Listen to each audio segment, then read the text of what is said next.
isso e implementaram no CBS e no IBS, no drawback. Aí começa o problema, porque a CSEX, na portaria CSEX 44, é simplérrimo, é rápido, não burocrático.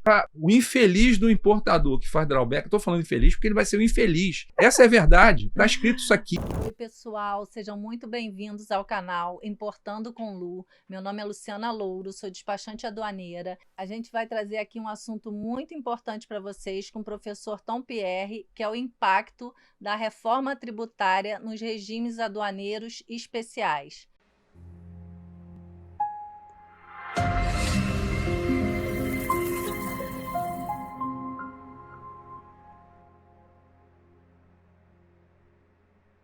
Professor, seja muito bem-vindo ao canal. Obrigado, Lu. É um Muita prazer satisfação tê-lo aqui. Uma pessoa tão famosa no Comex. Mas eu sei que o senhor é modesto, mas o senhor é muito famoso. E eu queria que o senhor se apresentasse para o pessoal que está nos assistindo. Tá. Perfeitamente. Eu comecei minha carreira em 1989 em consultoria e auditoria em Big Four. De 89 até 93, trabalhei na Directa BDO, Pricewaterhouse e depois Arthur Andersen.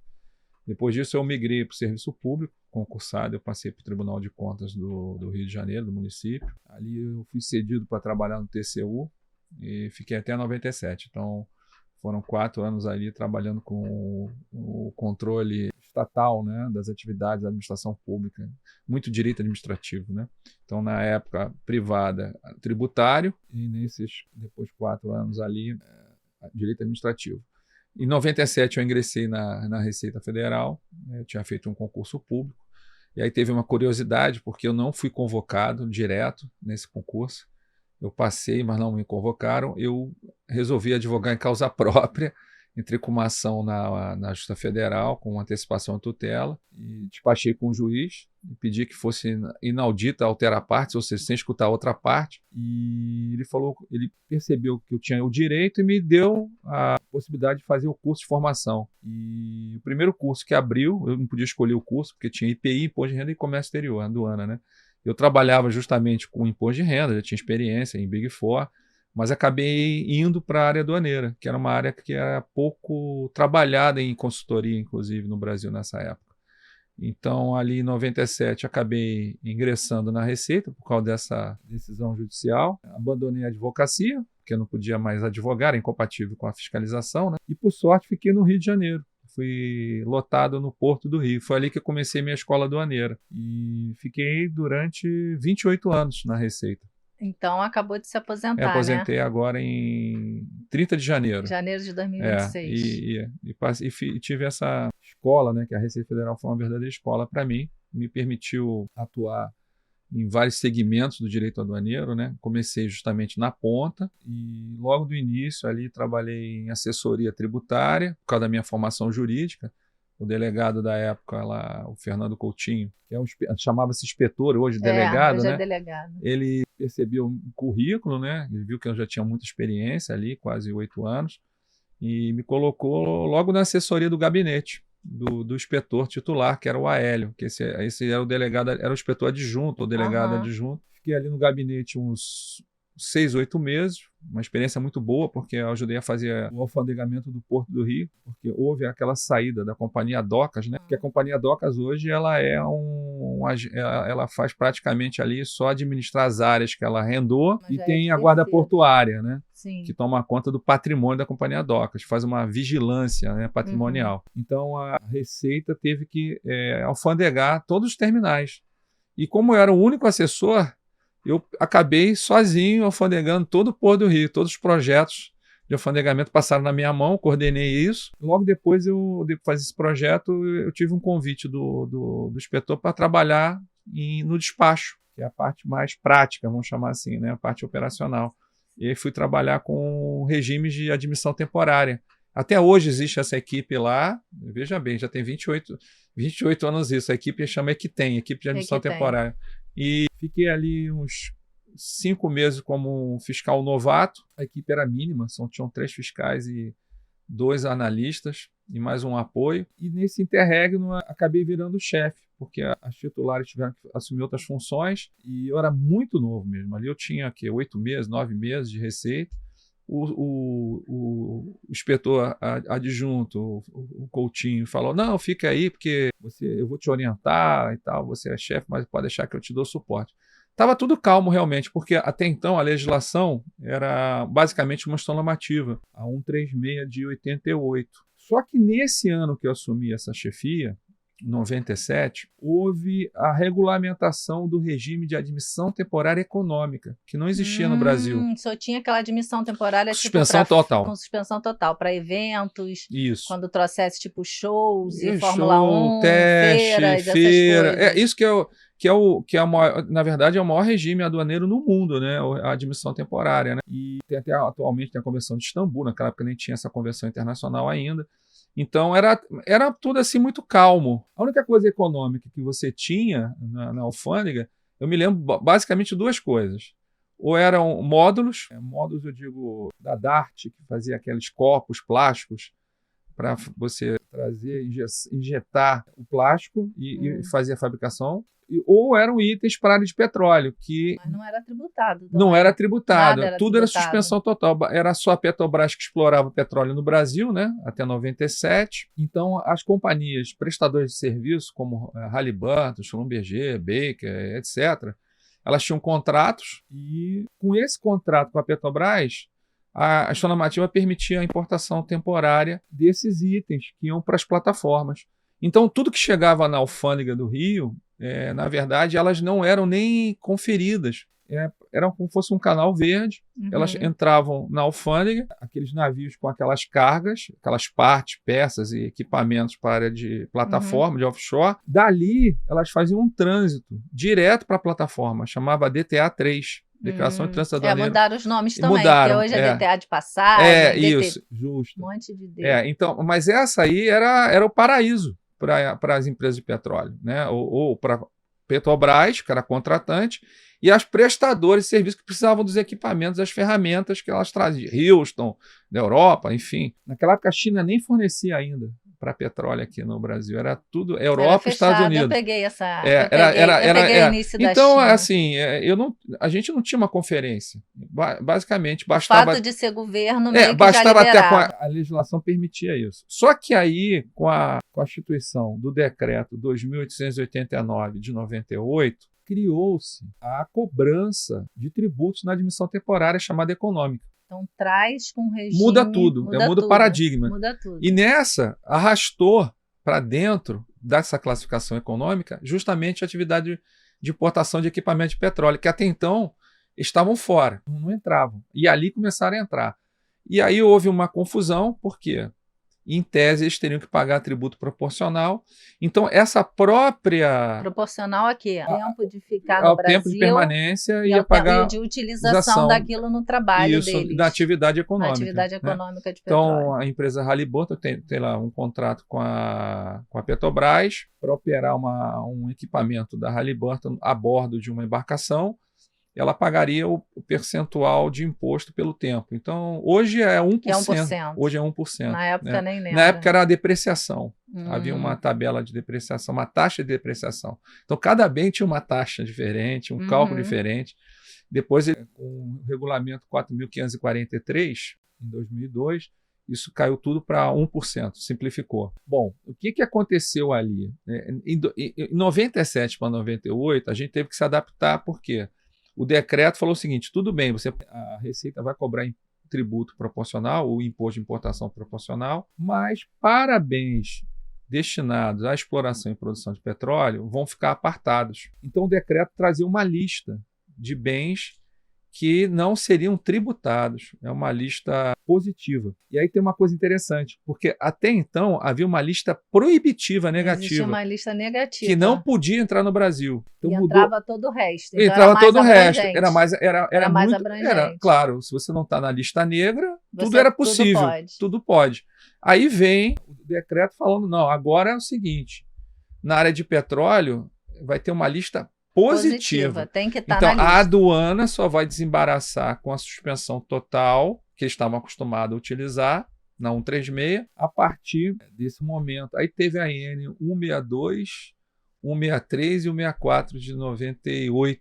E uma história de admissão temporária, outra era para a área de petróleo e outra era o anexo da depreciação, a lista de bens que poderiam...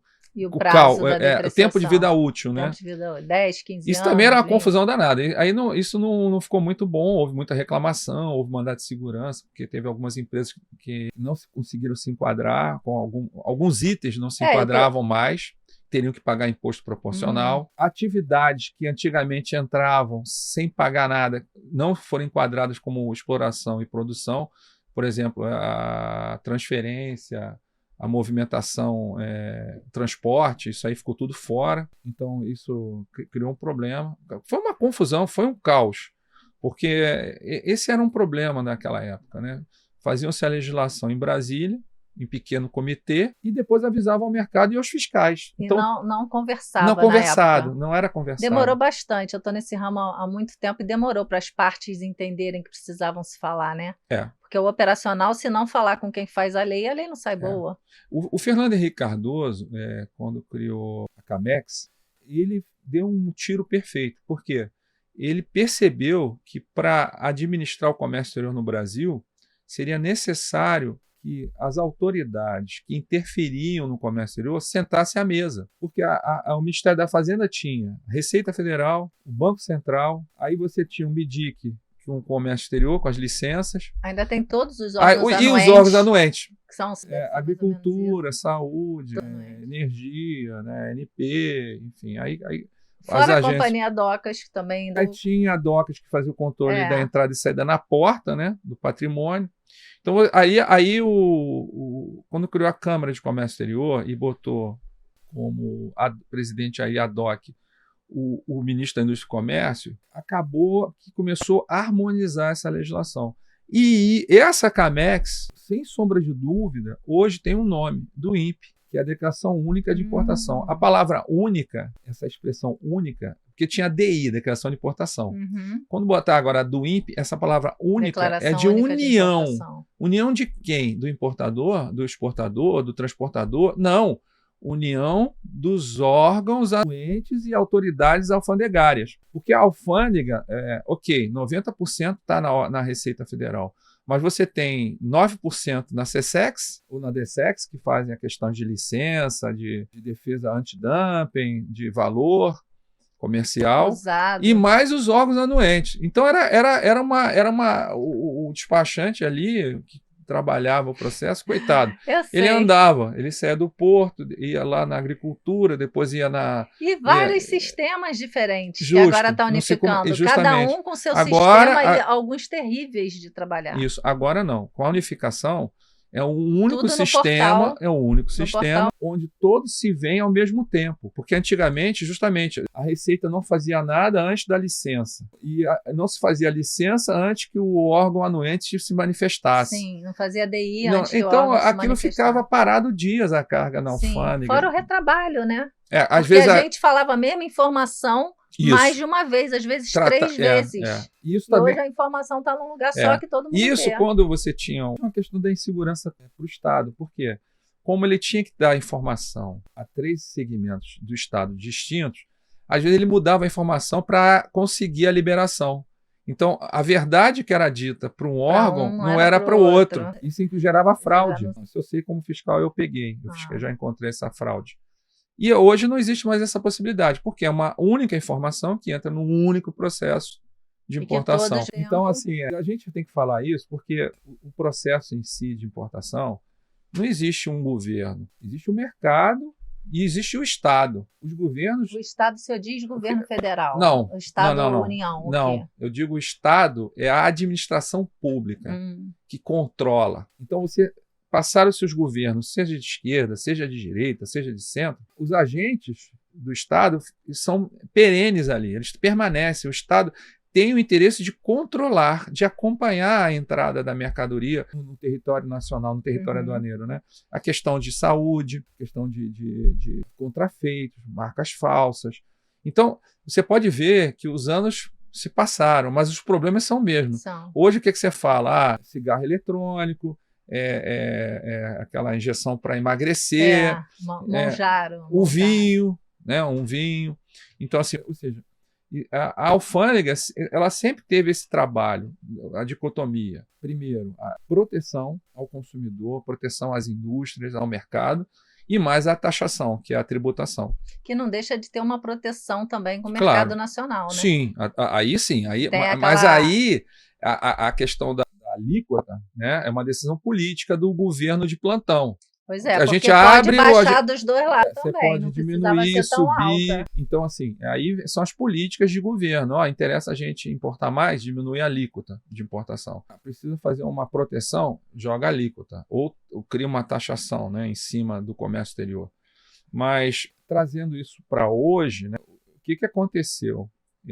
Essa equipe de admissão temporária, na verdade, se tornou uma equipe especializada em regimes aduaneiros. E ali, basicamente, não era só a admissão temporária, porque quando criaram, em 99, com o decreto 3.161, trouxeram para dentro da admissão temporária o drawback, a exportação com saída ficta, porque aí criaram o repetro, que era a admissão temporária com suspensão total, apesar de ser uma atividade econômica, manteve aquela filosofia de 98, do decreto 2.889, com a lista. Então ela é meio que mãe de todos, desmembrando. Assim. Na verdade, o mercado de petróleo, os agentes do mercado, ou seja, não só a empresa que retira petróleo, que tem a concessão da Agência Nacional do Petróleo, a Petrobras deixa de ser uma empresa que gerenciava o processo nacional, cria-se a Agência Nacional do Petróleo, cria-se normas regulatórias para fiscalizar o mercado de petróleo, consumo, o refino,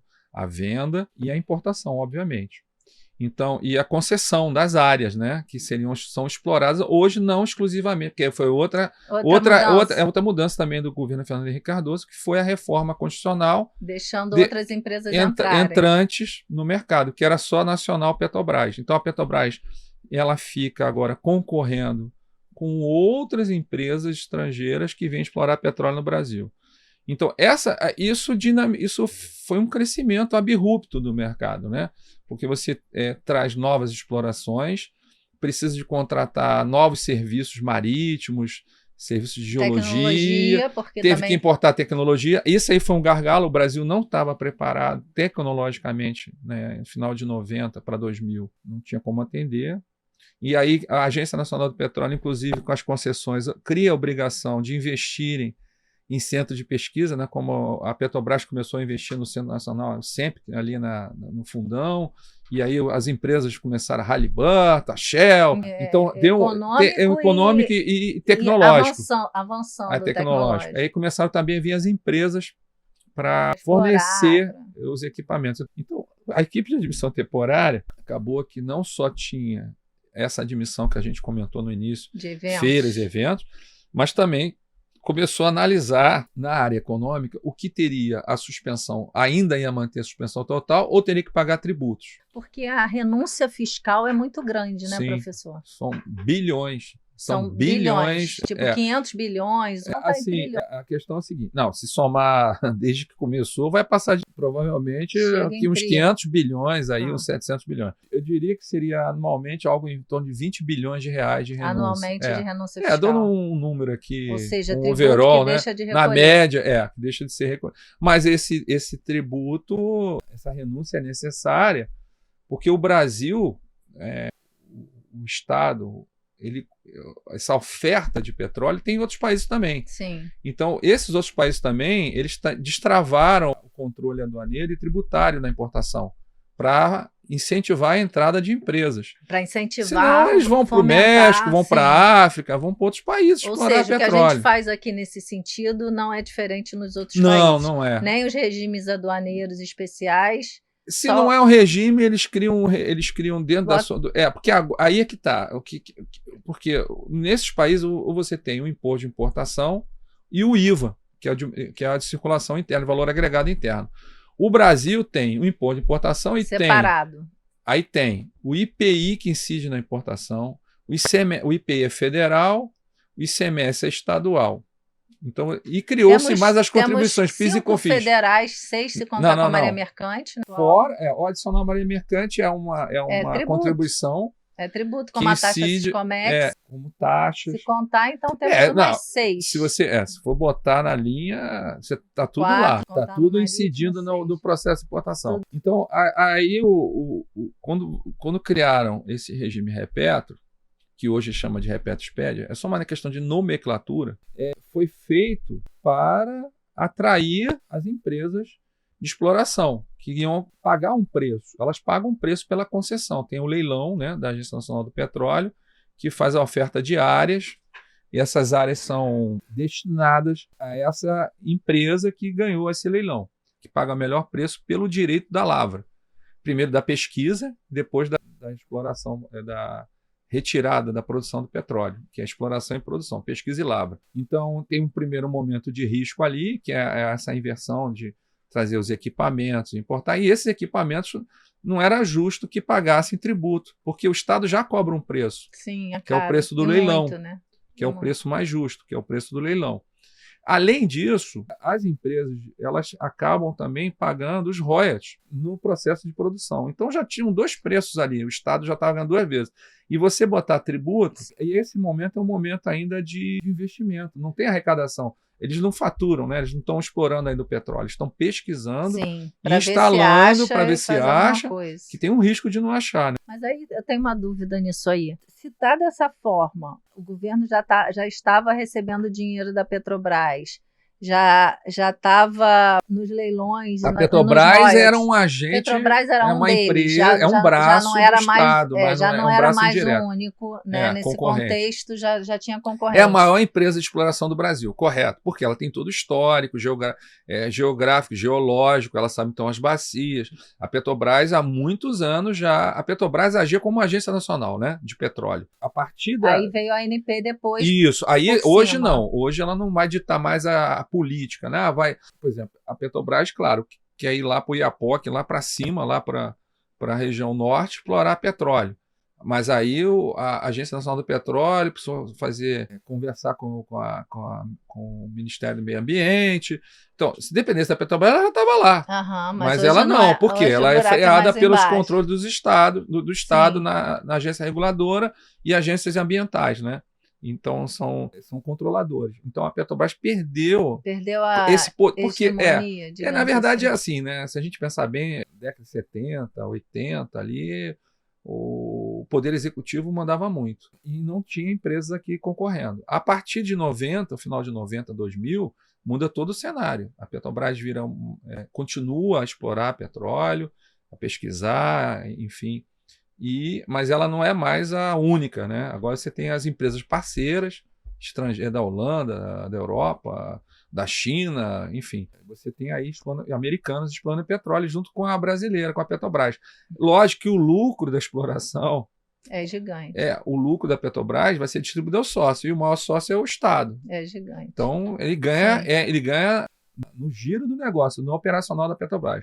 E claro que a companhia de Petrobras serve para outras questões, incentivar outras áreas. Mas também, a minha dúvida é por que então, dentro desse contexto de já estava pegando imposto desses players, por que se preocupou tanto em fazer uma lista porque teria que ser tributado? O que seria eu acho que essa isso, coisa ser aí tributada? dizem, né, reza a lenda que me passaram as pessoas que viveram ela. Quando veio esse decreto 3.161/99, ia trazer, o 2.889/98 trouxe a lista negativa. A lista era muito grande. Dizem que o secretário da época, o professor Everardo Maciel, que é geólogo, ele hoje está aposentado, tributarista, mas a formação dele é de geologia. Dizem que ele cortou muita coisa, ele achou que não tinha necessidade. Não sei, é o pessoal então que eu escutei, entendi. Que a Petrobras, na verdade, quem deu a lista, quem inspirou a lista, ou seja, a Fazenda Nacional, a Receita, falou, olha, não vai poder entrar tudo, a gente precisa ter uma lista. Isso foi uma política fazendária, federal. Então, essa lista, e aí reduziu. Essa lista é um entrave ao regime. Hoje ainda. Até hoje. Hoje ainda. Piorou, na verdade. Mas é porque também podem ser que empresas tentem se aproveitar de jogar coisas ali que não tem nada a ver com nada. Aí fica difícil de fiscalizar. Aí fica difícil de fiscalizar. Então, é igual a bagagem, quando a pessoa tenta trazer um monte de coisa nova dentro do container, né? Para não pagar. E você está dizendo que é para o petróleo, na verdade não é para o petróleo. Não é para o petróleo, é para revenda. Vai para outra atividade econômica, foge a finalidade. Isso. Então a lista, essa lista que é positiva, mas ela limita. Aí teve um problema, porque a lista tem uma nomenclatura comum do Mercosul, que é a classificação fiscal, e mais a descrição dessa NCM. Isso era o que sempre aconteceu no Brasil em regra. E com a IN 1781-17, a lista deixa de sair de decreto. O regulamento aduaneiro, quando absorveu o 4.543 de 2002, você não tem mais uma lista de decreto. A lista ficou na gestão normativa da Receita Federal. Isso era para flexibilizar. Flexibilizar as mudanças. Porque você mexeu um decreto, você precisa falar com o presidente. Sim. Numa gestão normativa, você fala com o secretário. Então, em tese, seria mais fácil. Mas a IN 1781, ou seja, o repetro, ele sofre uma mudança brusca em 2017. Primeiro foi o aspecto da limitação temporal do regime até 31 de dezembro de 2040. Aí vem o governo Temer, que sucedeu ao governo Dilma. Então, nós estávamos com uma crise orçamentária e o Estado precisava arrecadar. Então, qual foi a saída? Vamos chamar mais empresas de petróleo. Então, cria-se novos mecanismos da legislação, porque até então você já tinha a admissão temporária econômica, mas com a suspensão total. Você tinha para as fábricas brasileiras o regime drawback em modalidade de suspensão para importar insumos e industrializar bens destinados a essa indústria, usando a exportação com saída ficta, que é a entrega da coisa ao exterior, mas fisicamente ela fica aqui na alfândega e ela volta em admissão temporária. Né? Ou seja, o proprietário lá fora encomenda à indústria nacional um item da lista do repetrável, do anexo, só que esse bem não é a posse, não é lançado ao exterior. A transferência, o trabalho é feito no Brasil mesmo. A posse é feita, a transferência de posse é feita simbolicamente, fictamente, numa alfândega. A autoridade aduaneira autoriza que essa exportação seja feita sem o embarque, e aí já gerou um problema com quem? Com o ICMS. O ICMS ele só aceita, em regra, né, aceitava só se houvesse a transferência física no navio ou no avião cruzar a fronteira. Essa exportação que sai da ficta, os estados nunca aceitaram muito. Bom, então havia a exportação que sai da ficta, aí em ato contínuo vinha um importador que contratava aquela coisa temporariamente, ou por aluguel, ou por comodato, ou por um contrato de afretamento, e aí incorporava na atividade de exploração e produção através da admissão temporária no repetro. Então era um trio, né? Vários regimes. Exportação, regime, usava drawback, admissão temporária e mais o tratamento aduaneiro de exportação que sai da ficta. Esse modelo ele já não estava mais atendendo a indústria do petróleo. Por quê? Porque precisava também desenvolver a indústria nacional, uma aquisição no mercado nacional. Aí cria-se o repetro industrial, que é uma derivação do repetro. O repetro industrial é uma fábrica brasileira que vai fabricar bens listados no repetro e vai fornecer aqui dentro. E para fabricar esses bens precisa comprar insumos no exterior ou no mercado nacional. E esses insumos também vêm com suspensão tributária, com dispensa de pagamento de impostos, de tributos. Comprando lá fora o insumo, ou comprando aqui dentro. E desde que ele integre no processo fabril e o output, o processo final, o produto acabado, seja fornecido por uma empresa que está no repetro e o bem seja da lista do repetro, vai ter benefício desonerado, ou vai ter benefício fiscal com exoneração fiscal. Tanto na entrada como na saída, que é uma com isenção. Quanto tempo? E assim como a possibilidade de comprar lá fora com isenção, e não mais com suspensão. A suspensão é temporária. Sim. Ou seja, eu trago o bem é lá de fora, eu tenho que devolver. Fazer algo com ele depois, ou nacionalizar. Aí ou depois devolver. eu tenho que extinguir, que é a reexportação. Já no processo de importação em regime permanente, que eles chamam permanente, que é uma isenção, você traz aquilo, não paga imposto, fica 5 anos usando, depois de 5 anos você pode fazer o que você quiser com desde que aplique na atividade de exploração e produção. Sim, isso tudo está coberto. Ou seja, em 2017, Isso tudo está coberto hoje aonde? No Repetro. No Repetro. Só que ele muda de nome, aí ele vira SPED. Esse SPED é só para ter o controle tecnológico, né? Controle fiscal. É o controle fiscal. Porque toda a escrituração... o SPED é o Sistema de Processamento de Registro Tributário. Os livros fiscais, o diário, razão, os livros fiscais também, são todos digitalizados, estão tudo online. Então, o SPED é só uma escrituração, notas fiscais eletrônicas, tudo isso. Então, essa contabilidade eletrônica, a Receita pode acompanhar e ver, de fato, o que entrou ali naquele processo de importação. Se comprou, ele dá entrada no teu estoque, né, com a suspensão, fica 5 anos, depois aquela suspensão vira isenção, vira alíquota zero para o IPI, vira isenção por PIS e COFINS. Então, você tem um benefício no final de 5 anos. Então, isso tudo foi criado em 2017, ou seja, na figura do repetro industrial e do chamado repetro permanente, que é a importação definitiva e não mais temporária. Mas você continua com a temporária. Então, você abriu mais possibilidades de combinação dentro do repetro. Então, o repetro começou a engolir regimes. E outra coisa, ele era um regime aduaneiro, ele virou um regime tributário por causa da isenção, que é a lista permanente, ou a compra interna. Isso não é regime, isso não é um regime, porque os regimes suspensivos ou especiais pressupõem a exportação ou retorno ao exterior. Nesse caso é permanência, então é tributário, é interno.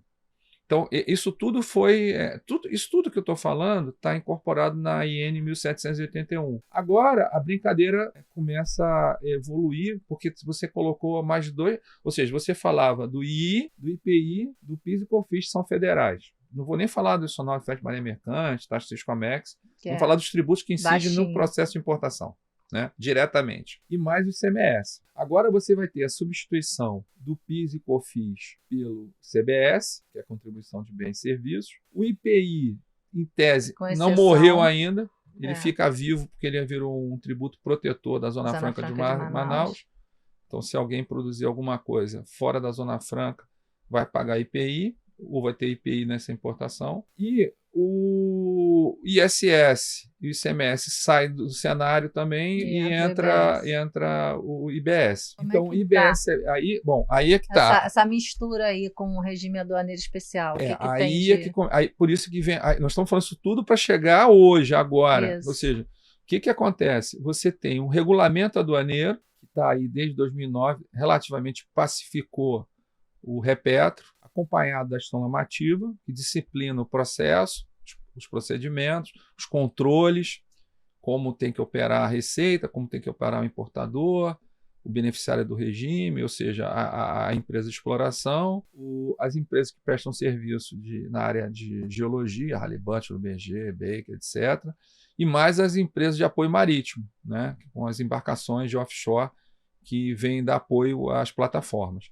Então, esses são os 3 grandes atores do processo. Eles lidavam já pacificamente com a IN 1781. Estava tudo bem. Apesar de tantas... Veja bem, quanto mais... Tanto crescimento do repetro, benefício que você botou dentro do repetro, ou seja, você tem a admissão temporária, você tem o repetro permanente, você tem o repetro industrial ali.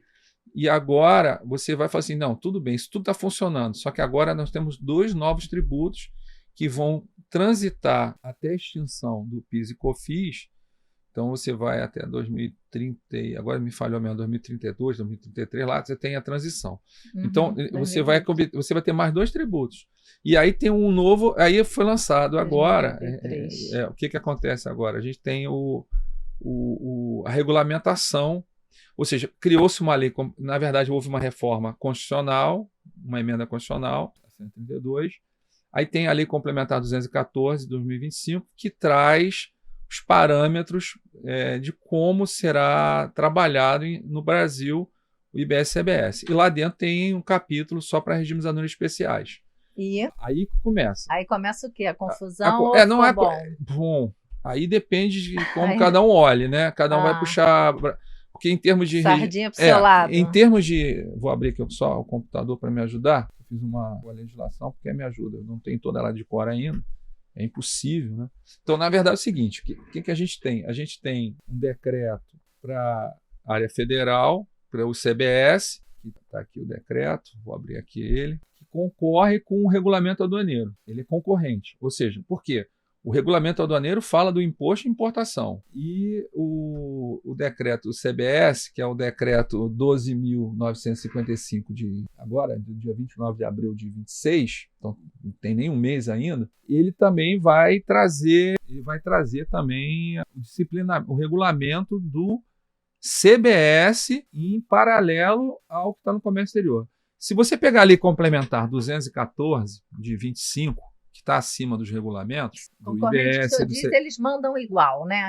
Isso, eles têm que andar em paralelo. Eles andam igual. Tem que andar em simetria. Não tem essa. Não, na hierarquia das leis, na hierarquia, eles estão iguais. Veja bem, justo. O regulamento aduaneiro é um decreto que regulamenta o imposto de importação. Esse decreto que está aqui, o 12.955, ele vai regulamentar a contribuição, o CBS. E fora isso, tem uma resolução do comitê que agrega os estados e municípios, comitê do IBS. Então, o IBS, por sua vez, baixou uma resolução, está aqui a resolução, deixa eu pegar o número dela, essa resolução número 6, de 30 de abril de 26, também trata do IBS. Mas como IBS e CBS são irmãos gêmeos, porque pertencem ao IVA, ao Imposto de Valor Agregado no Brasil, é um IVA dual, sim. É um IVA dividido em duas partes.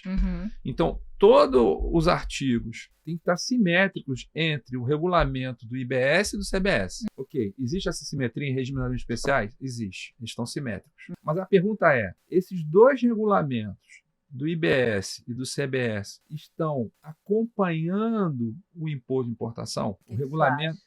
Eu acho que não. A princípio, não. Existem alguns conflitos. Nessa, não está pacificado. Tipo?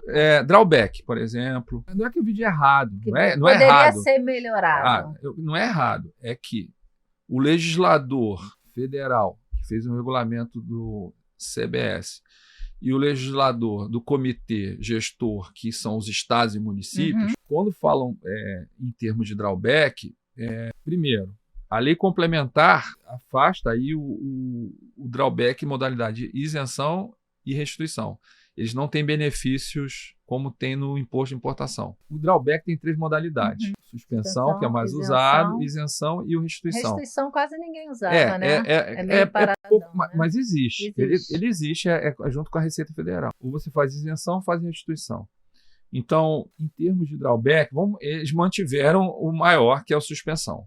Mas veja só, na área federal, o drawback, com relação ao II, o gestor do regime não é a Receita Federal, é a Secretaria de Comércio Exterior. Ela que tem a gestão do regime. CSEX. É a CSEX. Então, a CSEX tem a portaria CSEX número 44/2020, que é como se fosse uma normativa da Receita Federal em relação a algum regime especial. Então, essa portaria CSEX, ela pauta as condições de acesso ao regime, como operar o regime, o prazo do regime, enfim, está tudo lá descrito perfeitamente. E o drawback, ele é um regime muito usado por empresas que não podem avançar sobre regimes mais sofisticados, com redução tributária, por exemplo, como o RECOF. O RECOF é um regime também na área de industrialização, de transformação, mas ele exige muito mais trabalho para obtê-lo. Tem que habilitar, tem que ter sistema. É caro para adequar. Ele tem ali muitas condições para ser aplicado. O drawback ele é muito mais simples e pode atender ao exportador, porque o drawback ele é um regime de exportação. Ou seja, alguém compra matéria-prima estrangeira com suspensão tributária, pode comprar também matéria-prima de fornecedor nacional, agregar com essa estrangeira. Que é o integrado, aí né? Fica durante... era o integrado, agora é o drawback suspensão. Como foi chamado? Foi verde e amarelo, veio integrado, e agora é drawback suspensão, só que de insumo nacional. Então, a fábrica exportadora, ela pode comprar lá fora, pode comprar aqui dentro, ambos com suspensão tributária, autorizado pela Secretaria de Comércio Exterior, por um ato concessório que vem através da DSEX, que é um Departamento de Comércio Exterior da Secretaria de Comércio Exterior. Basicamente, esse ato concessório, eles fazem uma pesquisa prévia. Mas o que e automática. Bom, até aí está rápido, está tudo bem funcionando. O que acontece é que agora, eu vou abrir aqui o artigo para não ser leviano, Na verdade é o seguinte, a primeira coisa que tem que ser dita é que nesses regulamentos, as classificações dos regimes, ela vem já na reforma do comércio exterior, que está no Congresso um projeto de lei para reformar as normas de comércio exterior.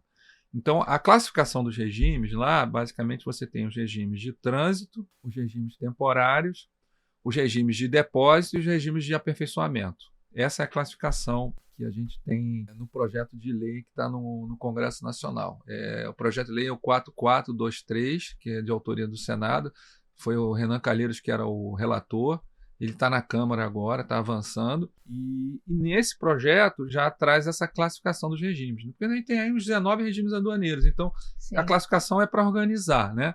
Então, essa classificação ela tá em harmonia com a Organização Mundial do Comércio, com a Organização Mundial das Alfândegas. Até aí é internacional, até aí está tudo bem. Problema. E ela está sendo incorporada no IBS e CBS.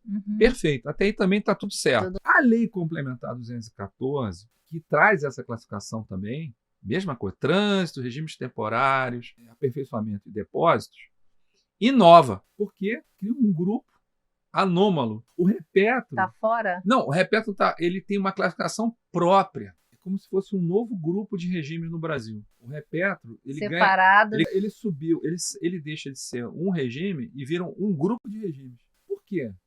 Porque dentro do interesse da indústria de petróleo, do Repetro, e são regimes aduaneiros especiais para exploração e produção de petróleo, é um regime especial de petróleo. Não é mais a admissão temporária. Ele é maior do que isso. Ele é um título que vai abarcar os regimes aduaneiros especiais e os tributários lá dentro. É o que acontece hoje na prática. Se eu pegar a IN 1781-17, a gente vai ter lá regimes aduaneiros, admissão temporária, a gente vai ter de importação, que é o tributário permanente, e ainda trazendo lá para dentro o repetro industrial. Isso já existe. E existem outros regimes aduaneiros especiais, que inclusive foi alvo do meu trabalho de dissertação em 2007. Lá em 2007, eu já estava dizendo, olha, o repetro não é só uma admissão temporária. O repetro engloba, dentro dele, ele suga outros tratamentos de regimes especiais. Lá eu falo do depósito especial, lá falo do entreposto. Lá eu comecei a falar isso. DAC. Eu comecei a falar, olha, não é só a admissão. E faltava, e eu dizia isso na minha pesquisa, que faltava um regime de isenção, que só foi criado em 2017, 10 anos depois. Então, hoje, o que faz o legislador na lei complementar? E por que o senhor está tendo problema? Não, calma. Eu não tô, o problema eu não estou falando do repetro. Não. Estou dizendo da inovação. Da inovação, então. Eu tenho uma lei no Congresso que tem 4 categorias de regime. E a repetro está fora. Não existe. E essa inovação foi criada... É que o regulamento aduaneiro e as normas do repetro não vão mais conversar com o que está sendo feito, é isso? Não. Qual é a questão? Não. Vamos lá. É a questão terminológica. É uma questão de doutrina. Mas que vai... Veja bem, o que eu quero dizer é o seguinte... Como? Não. Por repetro está tudo bem. Ele está até bem demais. Ele está bem demais. É isso que eu estou falando. Eu não estou dizendo que é ruim. Eu não falei que é ruim. Mas eu estou dizendo que não, porque na verdade, não, o impacto é uma organização a favor da indústria do petróleo. É a única atividade econômica do Brasil que ganhou um regime só para ele, para chamar de seu. Você não tem isso na soja, você não tem isso no ferro, no bauxite, você não tem outros mercados, no agro, não tem. Então, se essa moda pega, você daqui a pouco vai ter que ter regimes específicos para áreas econômicas específicas. Então, por exemplo, agora com os minérios raros, que está todo mundo de olho, de repente a gente vai ter um regime só, sei lá, regime mineral. Então você vai ter... Mas é isso que está errado, na minha opinião. O certo é você deixar claro nos 4 grupos que existem de regimes que isso é internacional, isso é uniforme. Isso seria uma exigência também da Organização Mundial do Comércio? Não é exigência de nada. Não. Que é o seguinte, peraí. Quando você tem regime de admissão temporária, você tem isso na Suécia, no Brasil, na China. Então, quando o mundo definiu 4 grupos, é para uniformizar a legislação mundial. Aqui no Brasil, criou-se uma questão... Eu vou falar, porque a palavra anomalia pode ter uma ciência... um apêndice fica melhor. Cria-se um apêndice, um regime nosso, brasileiro, repetro. É uma inovação nossa, jurídica e aduaneira. O que é o repetro? O Repetro, reconhecidamente agora, é a soma de regimes aduaneiros especiais, tratamentos aduaneiros e regimes tributários. Ou seja, é um ente à parte que usa dos 4 grupos. Enfim, eu tenho trânsito, eu tenho depósito, aperfeiçoamento e temporário. O Repetro, ele pega desses grupos, ele cria um subgrupo de regimes. Então, a admissão... justamente. Então, aí você tem a admissão temporária do Repetro, o Repetro permanente. Tem um que não era nem para estar ali, é o Repetro GNL, que fui eu que criei na legislação brasileira, que é a entrada de embarcações com gás. O gás vem congelado, vem líquido, e depois esse gás é regasificado e distribuído no Nordeste e aqui na região Sudeste. E esses navios, eles, em tese, como eles são estrangeiros e estão fazendo cabotagem, têm que pagar tributo proporcional pela permanência no transporte, que é uma atividade econômica. Porque o que é o imposto de admissão temporária econômica? É um imposto que incide sobre a entrada de bens estrangeiros para prestação de serviço ou produção de bens. Então, no caso, o navio que traz o gás e que circula, que faz uma cabotagem no porto do Rio de Janeiro até Pecém, até o Nordeste, esse navio tinha que pagar tributo. E aí eu crio uma exceção na legislação, inspirada na exceção da admissão temporária do Repetro. Porque a admissão temporária do Repetro é a entrada de bens para exploração e produção. Ponto. Já o Repetro GNL, que eles chamam agora justamente na lei complementar e foi colocado nos regulamentos, é uma admissão temporária de uma embarcação para transporte de gás. Por quê? Que gás é esse? Produzido numa plataforma que tem Repetro. É complementar. Então, assim, o Repetro está ganhando uma dimensão, ou seja, na verdade, o que está ganhando dimensão é a atividade econômica do petróleo. Então, o Repetro deixa de ser um regime de admissão temporária e vira um regime do petróleo. E lá dentro você vai colocar o quê? A admissão temporária com suspensão total. Você vai ter entreposto industrial para itens do Repetro que são utilizáveis na exploração e produção de petróleo. Aí você tem o Repetro industrial. Então você tem regimes que se direcionam a favor do desenvolvimento da indústria do petróleo. Então é isso que eu estou dizendo. Amanhã, então, você pode também criar um regime para o agro, que é preciso, sei lá, de drawback, precisa de, sei lá, de entreposto. Ou seja, doutrinariamente tá meio estranho. Tá fora, na minha opinião. Mas isso mexe também com as questões não, operacionais CBS, não. Mexe porque a favor dessa indústria. Ou seja, o que está ali dentro do Repetro, você está beneficiado. Eu só quero voltar um pouco, porque a nossa conversa começou com o alinhamento da classificação dos regimes aduaneiros especiais no Brasil. Sim. Então, eu tenho um projeto de lei no Senado, que está na Câmara, que define 4 grandes grupos. Voltando. Trânsito, temporários, depósitos e aperfeiçoamento. O que você espera de uma lei complementar? Que traga esses regimes para ela, lei complementar do IBS e CBS. Só que não. Ela copia e inclui um novo grupo que não existe em lugar nenhum. Repito. Regimes especiais para petróleo e gás. Muda o sentido e o significado da palavra Repetro. Amplia. E ali abarca, copia o regime de admissão temporária, copia o regime de entreposto, que é um aperfeiçoamento. Entende o que eu estou dizendo? Ele é um subproduto da classificação. Na verdade, quando ele foi filho, agora ele está fora, totalmente liberto. Justo, isso. Ele agora é independente. Ele sofre uma classificação própria. Por quê? Por causa da importância econômica que tem para o Brasil. Não é o único segmento de... Bom, mas amanhã eu já vi pessoas escrevendo que devia ter Repetro para a área de fralda, Repetro para a área de saúde. Entende o que eu estou falando? Entendo. O modelo de regime. Que chama Repetro hoje, ele é criado para a indústria de petróleo e gás. Amanhã pode ser para a área, como você falou, que é um regime com nome próprio e que vai abarcar regimes especiais lá dentro, ou regimes aduaneiros e regimes tributários. Sim. Alguém pode chegar e falar isso. Chegar no Congresso e falar, vamos criar aqui um grupo do agro, a gente vai criar um regime só para o agro. O agro, sei lá, né? Um regime agro. Eu só estou pensando alto, conjecturando doutrinariamente. Então a grande questão é que a lei complementar definiu os 4 grupos que eram esperados, porque o Brasil é signatário de acordos internacionais, então a gente colocou... Que já contemplam esses. Ok.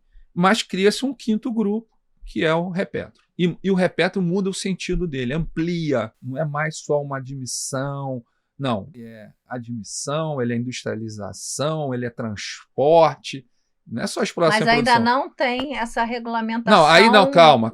Nas instruções, digamos. Não temos instrução normativa. Na instrução não. Não, a gente tem hoje o repetro, de fato, ele roda com base na 1781, que abarca todos os regimes que eu estou falando, menos o GNL, que o GNL é uma exceção. É para cabotagem. Que é para cabotagem, que está na IN 1600, que é da admissão temporária com suspensão. Apesar de atividade econômica, tem suspensão total. Aqui, o que eu queria chamar a atenção é o seguinte, em relação, só para não falar só do repetro, mas, ou seja, dentro dos grupos que a gente está falando, olha, o grupo trânsito está harmônico com o regulamento aduaneiro, na minha opinião. Os regimes temporários, ou seja, o IBS e CBS estão harmônicos com o regulamento atual. Que bom. Agora, o que começa a criar diferença é o regime de aperfeiçoamento. Na verdade, assim, duas coisas me chamam a atenção. O regime de aperfeiçoamento e depósito. Os depósitos também estão bem harmônicos. Agora, depósito, ele botou entreposto, importação e exportação ali e abriu um artigo, acho que o 154, que é entreposto aduaneiro, importação e exportação, e o 155, tanto no regulamento do IBS e CBS, ele diz que pode ter processo industrial. Ora, se é processo industrial, é aperfeiçoamento. Não tinha que estar ali em depósito, tinha que estar em regime de aperfeiçoamento. Então, já tem ali, para mim, já tem uma questão terminológica e doutrinária que está mal elaborada. Não sei se eu estou fazendo me entender. Porque o grupo de depósito... O que é depósito? Depósito é armazenar, sem mexer, sem acessar a coisa. Sim. A palavra depósito, né, se a gente for pegar na língua... Guardar, armazenar. Quando você pega algo do depósito, abre o depósito e acessa, ou você está prestando serviço ou está fazendo alguma atividade comercial ou industrial. Isso é possível? Sim. Hoje existe isso? Existe. É IN 241 de 2005, que é o entreposto de importação e exportação, além de armazenar, prevê processos de serviço e industrialização. Ora, eu acho que esse artigo 155, a redação dele, eu vou até pegar aqui, o bem material, acertei o artigo, o bem material empregado ou consumido no processo produtivo de bens finais a serem exportados poderá ser submetido ao regime aduaneiro de entreposto aduaneiro. Ora, isso é uma questão um pouco confusa, porque o bem material empregado em depósito, ele não está depositado, ele está sendo acessado, manuseado. Isso é um processo, então já é aperfeiçoar, é industrializar. Então, esse artigo 155, para mim... Está enquadrado errado. Para mim, o melhor enquadramento seria descer para aperfeiçoamento. Por quê? Porque hoje nós temos a IN 241, que fala do entreposto, que permite armazenar, industrializar e prestar serviço. Beleza. Aí eu desço aqui para o outro grupo, ou seja, eu saio do 154, 155, vou para o grupo abaixo, vou lá para o aperfeiçoamento, que é a partir do artigo 161. Então, o artigo 161, ele define nos seus incisos quais são os aperfeiçoamentos. Aí fala, entreposto industrial sob controle aduaneiro informatizado. Já começou velho, porque hoje em dia o RECOF, ele não é só uma questão de informatizado, ele expede. Então, esse nome devia ser um regime aduaneiro e um entreposto já sob controle aduaneiro. Ponto. Se vai ser informatizado, se vai ser expede, isso aí é acessório, mas aqui bota RECOF. Ao colocar RECOF aqui, eu fiquei me perguntando, cadê o entreposto da 241 que tem fábrica dentro do porto? Vai ter que entrar no 155. Então, ficou um negócio um pouco ali híbrido entre depósito e o aperfeiçoamento, porque o aperfeiçoamento só admite RECOF. O que é RECOF hoje no Brasil? É um regime aduaneiro, está lá na IN 2000, deixa eu ver a IN certinha para não dar errado aqui para o pessoal, IN 2276. Então a IN 2276 é o mesmo processo que eu tenho no porto, na 241, porque aí que está. O entreposto, quando tem fábrica, é em área alfandegada. Porto seco, precisa de habilitação para operar dentro da alfândega. Sair depois o ato declaratório demora. Na verdade é o seguinte, no RECOF é ato declaratório. No Porto, que os dois são entrepostos industriais. O que é o entreposto? Vamos lá, vamos voltar um pouquinho antes. O que é o entreposto industrial? É uma fábrica que vai importar insumo no exterior, comprar insumo no Brasil, vai industrializar, tudo sem pagar tributo com suspensão, condicionado a uma exportação. Se mantiver no Brasil, vai pagar os impostos que estavam suspensos. Isso é o entreposto industrial. Aonde é a base física de um entreposto industrial? Onde é que fica essa fábrica? Pronto, tradução Hanna-Barbera. Essa fábrica vai ficar lá em Campinas, vai ficar em Ribeirão Preto, vai ficar em Resende, Porto Real, em Curitiba. Você tem fábricas espalhadas em São José dos Campos, fábricas que fabricam o quê? Helicóptero, avião, carro, tudo. Computação, informática. Sim. Tá? Então você tem vários tipos de empresas que fazem interposto industrial. Agora, secundária. Isso, zona secundária em área não alfandegada. Agora, é possível instalar fábrica dentro de um porto alfandegado, de um aeroporto ou de um porto seco? Sim. Através da 241. Então eu pego o mesmo princípio tributário da suspensão e coloco dentro do porto. Qual é a vantagem? Zona primária que a gente Qual é a vantagem? Zona primária. Qual é a vantagem? Logística, pô. Tá perto, tá perto do mar. Isso tudo. Não tem que entrar para a fábrica em Resende, para depois de Resende voltar para o Porto do Rio. Não, eu já faço uma fábrica dentro do Porto do Rio, dentro de um armazém alfandegado. Aí você habilita e instala. A questão é que, para mim, esse entreposto aduaneiro industrial em porto, em aeroporto ou porto seco, teria que estar no sistema de aperfeiçoamento. Mas não. Ele está escrito no depósito no 155. Então, e o depósito não. O depósito, a princípio, não, né? Mas veja bem, ele abriu essa brecha no regulamento. Ok, porque precisa. Você precisa ter fábrica. Outra coisa. Abriu a brecha para fazer, mas só que está enquadrada. No meu forma de entender, a palavra não é bem a palavra depósito. Ele começa com depósito, mas depois vai ser o depósito não vai é ser a atividade principal. É complementar, é acessória. Porque vai depositar. Vou depositar como eu deposito na fábrica, no Recoff. Mas não é um. Não é o serviço principal, não é a atividade econômica principal. Ele ali é uma fábrica que vai usar da armazenagem. Vai depositar no primeiro momento, depois vai solicitar baixar do depósito, vai entrar no processo produtivo que está lá dentro do próprio porto. E depois finaliza e exporta ou nacionaliza. Essa é uma questão de... Ou seja, isso tem que estar muito claro. Provavelmente, quando fizerem a gestão normativa, para dar... Porque todas as gestões normativas de regimes especiais hoje, depósito especial, entreposto 241, a IN 386, a IN do Petro, 1700, todas elas vão ter que ser reescritas para enquadrar o IBS-CBS, que está começando ano que vem. Sim. E precisa aplicar esses regulamentos. Então, assim, o que eu estou só chamando a atenção é que é uma questão geográfica de divisão. Então, agora, falando propriamente dito do regime de aperfeiçoamento, eu chamo de aperfeiçoamento, é tudo aquilo que altera a essência da mercadoria, da matéria, do item que está sendo importado, porque você vai industrializar e tal.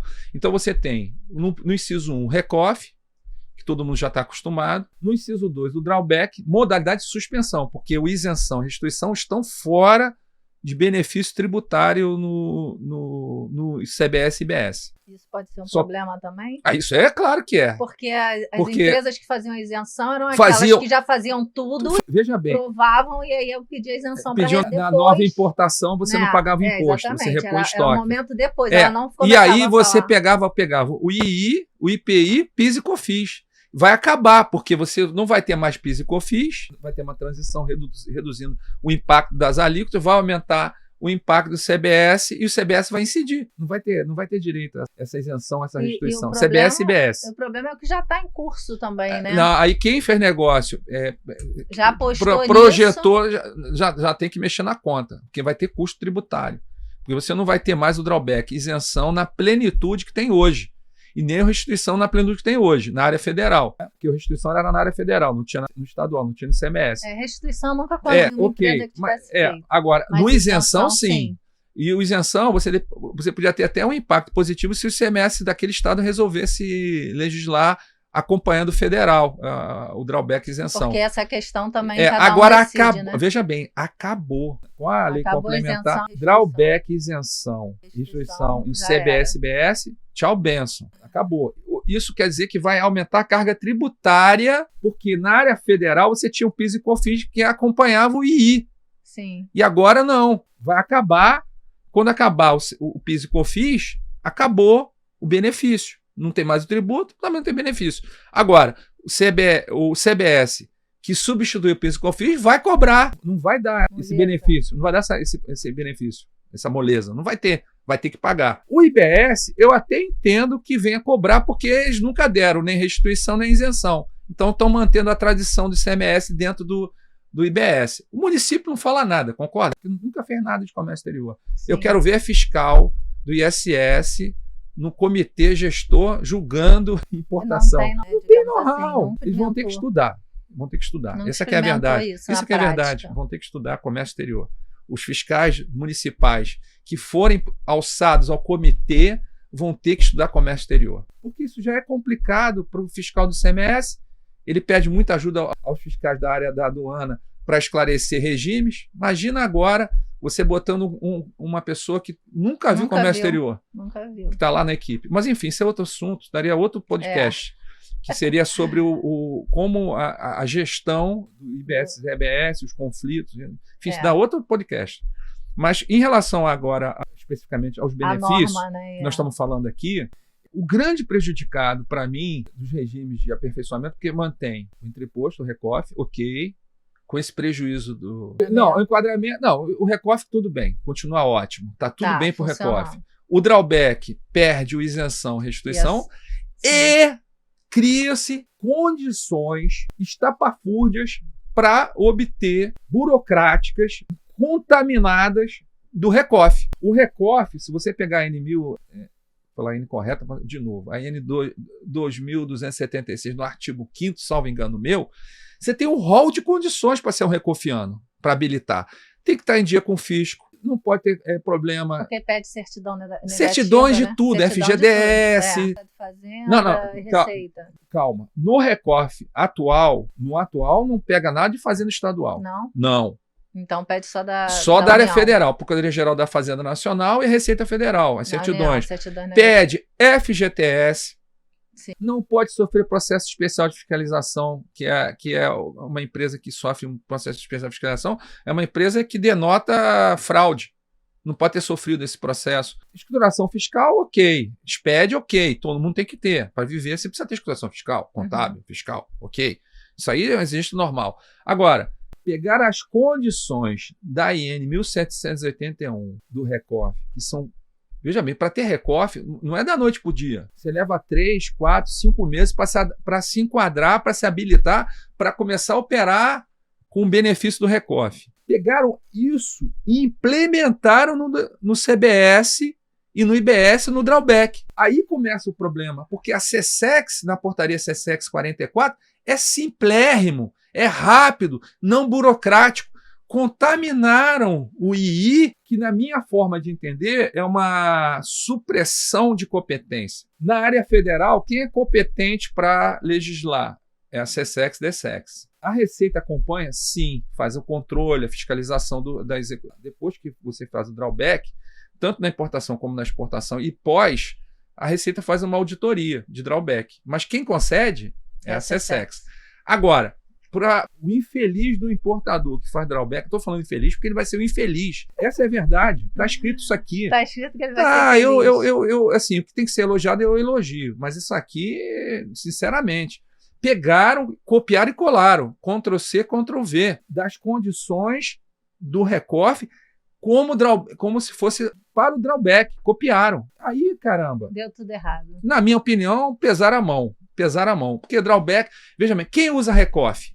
Grandes empresas. Quem usa drawback? Empresas de pouco capital. Estão penalizando as pequenas e médias empresas. A grande empresa, para arranjar o RECOF, ela vai se sacrificar, vai investir vai fazer uma consultoria para implementar o sistema, tudo mais. Agora, uma empresa do presumido ou do simples, que quer fazer um drawback para crescer, para amanhã ser um do lucro real, não vai conseguir. Ela é sufocada, porque ela vai pagar mais imposto.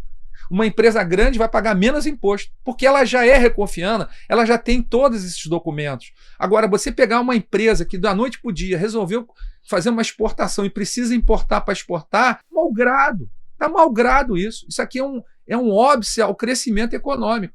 E o que me espanta é que aqui foi implementado tanto pela União com o CBS, como os estados e municípios pela IBS. Ou seja, todo mundo deu a mão para atrapalhar. E a SESEX está lá. A SESEX, que copia da SESEX. Por que não copia da SESEX, que é mais simples? Não, copiou do Recoff. Pegou. Vamos falar assim, né? O céu é o Recoff.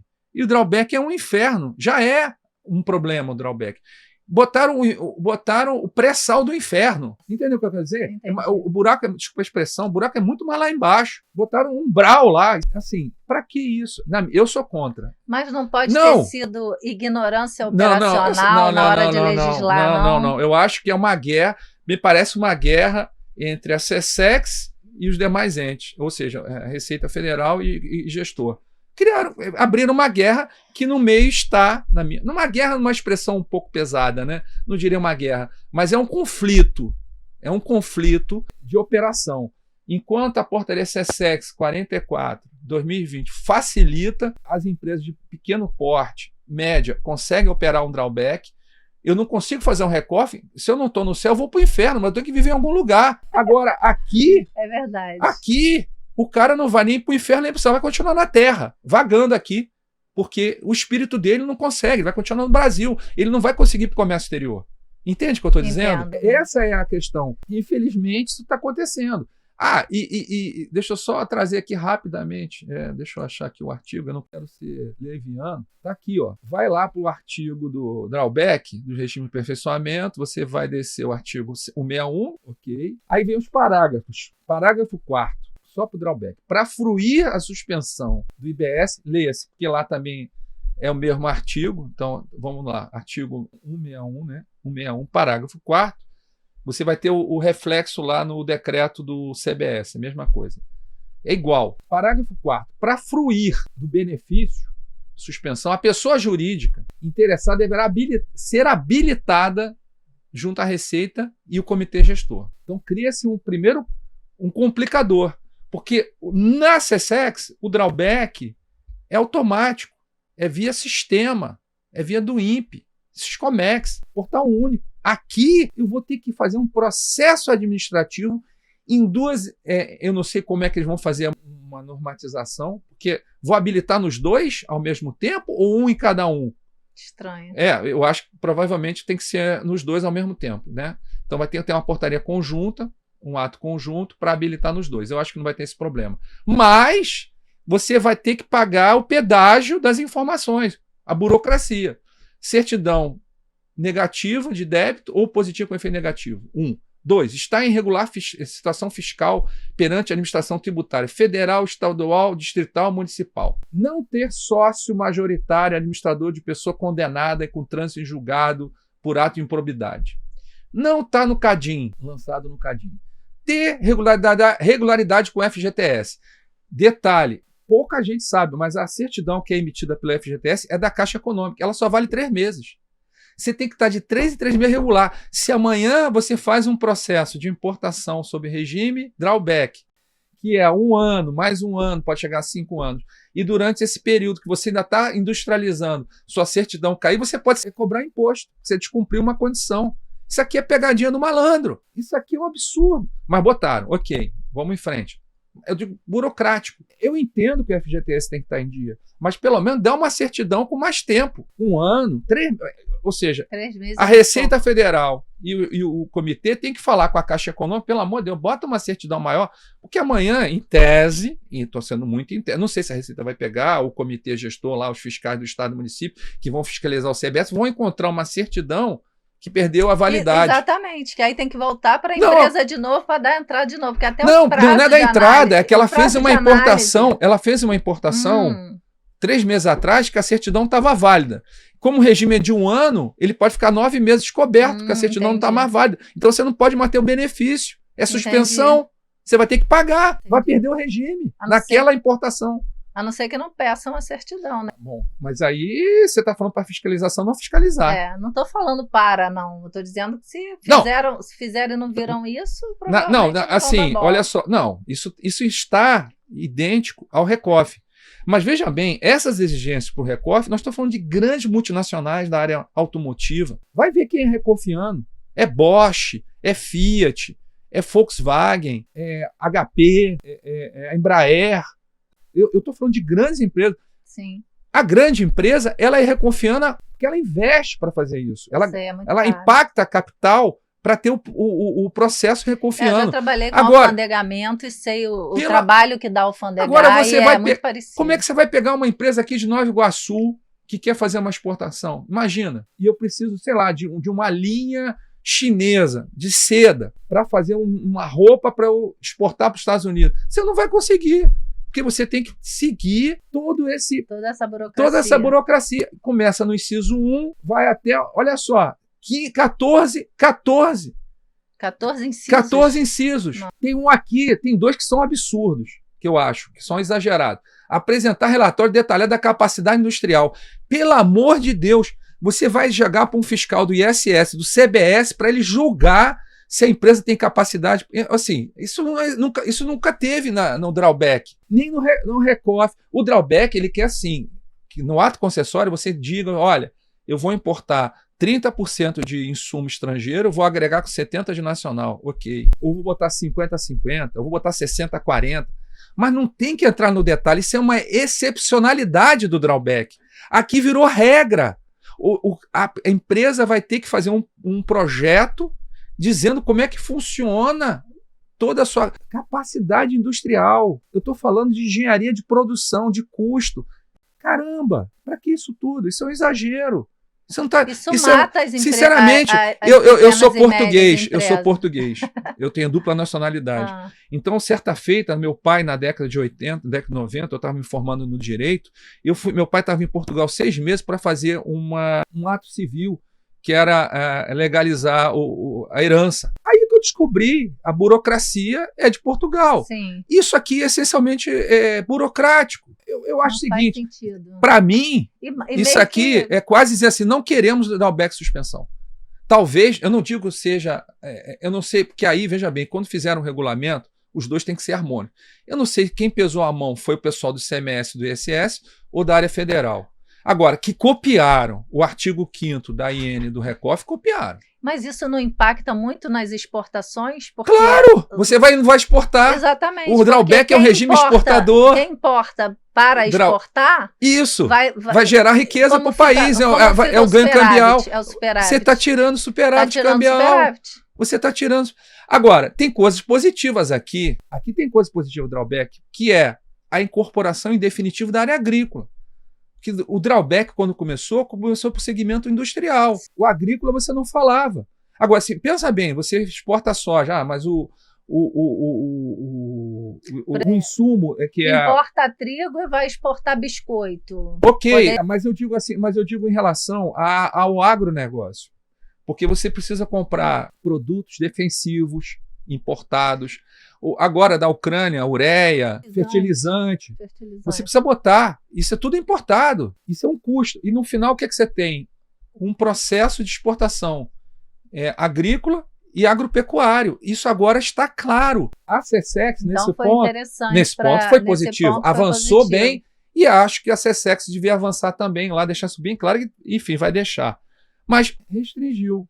Mas o drawback outra coisa, tá ruim. Olha, outra coisa aqui. Para fazer drawback, você precisa pelo menos ter 1 ano de exportação. Então, as empresas iniciantes nunca vão começar. Nunca vão fazer. Quem nunca fez, não vai ter que fazer. Pagar imposto de importação para exportar depois de 1 ano que ela vai pedir o benefício. Ficar 1 ano importando, pagando. Pedágio, 1 ano de pedágio CBS, CBS. Mesmo assim, como é que ela comprovaria? Vai ficar um módulo? DUI. Vai pegar o número de DUI, vai ver o período de um ano. Habilitou no Siscomex, tem o radar. Vai ver a data do registro do INPE.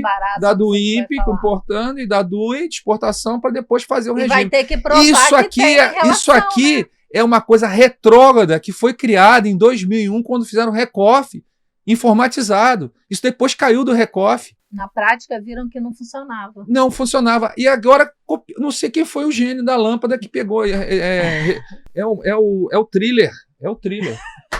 É o thriller do drawback. Isso aqui é um absurdo. Quer dizer, é nisso que eu só estou sendo contra. Ou seja, qual é meu temor agora? É que quando você cria essa regra, você acaba contaminando o que estava funcionando.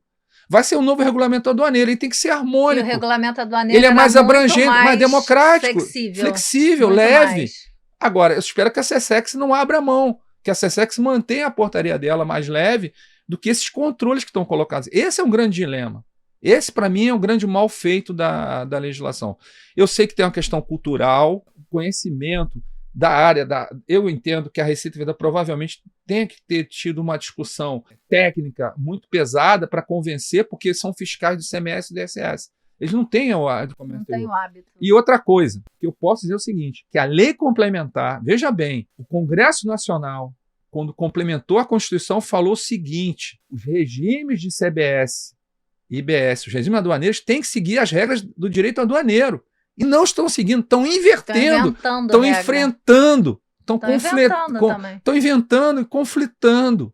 Não tem harmonia. Então, isso, para mim, eu acho que eu lanço isso como um alerta, porque isso pode ser alterado. Porque quem operacionaliza é a Receita Macro, né? Porque veja bem, de quem é competência? Veja bem, de quem é a competência para transacionar o comércio internacional da União. Então, o CBS, o IBS, teria que seguir os acordos internacionais. Inclusive, os acordos internacionais têm que prevalecer. Obviamente que nós não estamos falando de imposto de importação. A União faz imposto de importação. Existe essa competência, mas tem que ter uma razoabilidade, uma harmonia. Mexer o time que está ganhando, né? Claro! E outra coisa, vai reduzir a capacidade da exportação. Vai reduzir a exportação. Agora, o Repetro não. O Repetro está salvo. Está salvo.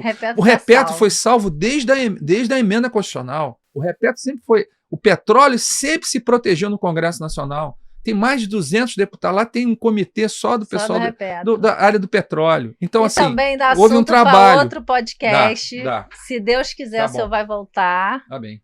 Professor Tom Pierre, muito obrigada pela sua presença aqui no meu canal. Eu espero que o senhor volte para depois a gente nichar melhor esses assuntos. Perfeito. E falar separadamente dos regimes aduaneiros especiais, se for possível para o senhor, e do impacto também separadamente neles, por exemplo, o drawback, a gente conseguir detalhar mais para o pessoal que está nos assistindo aqui.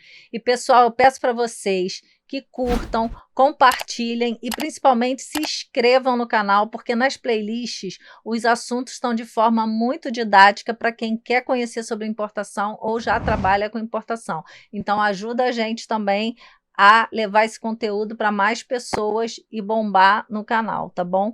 Professor, muito obrigada. Eu que agradeço a oportunidade, sucesso no canal, parabéns pela iniciativa e é importante que a gente pode rapidamente trazer temas palpitantes. Muito palpitantes, atuais, né? Isso. E que isso aí, sem dúvida nenhuma que o senhor colocou hoje pra gente, eu duvido, sinceramente, que alguém no Brasil tenha o nível de informação que o senhor tem, que é operacional. Nós temos, né?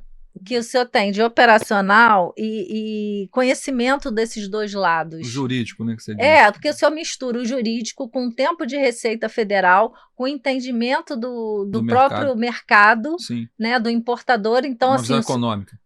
O senhor consegue a interseção de todos esses mundos que pouquíssima gente no Brasil sabe. E eu digo isso como despachante aduaneira também, porque quando o senhor esteve na Receita Federal, e que é recente, o senhor era referência nesses assuntos. Então, se um delegado quisesse saber algo sobre admissão temporária, sobre Repetro, vai falar com o Tom Pierre, vai falar com o Tom Pierre. Isso é verdade. Então, assim, é verdade. Então, eu sei o quanto o senhor sabe na prática e consegue enxergar, pelo seu conhecimento de direito, na teoria, a interseção e o que pode dar de problema, que foi exatamente o que a gente levantou aqui, né? Perfeito. Foi mais, como é que se diz, uma consultoria quase, né? Porque quem sabe alguma coisa ainda pode ser mexida, ainda tem tempo, né? Ainda está em tempo. Aguardemos. Estamos na transição. Tá bom, obrigado. Parabéns de novo. Muito obrigada. Felicidade. Obrigado. Obrigada mesmo. Tá bom, prazer.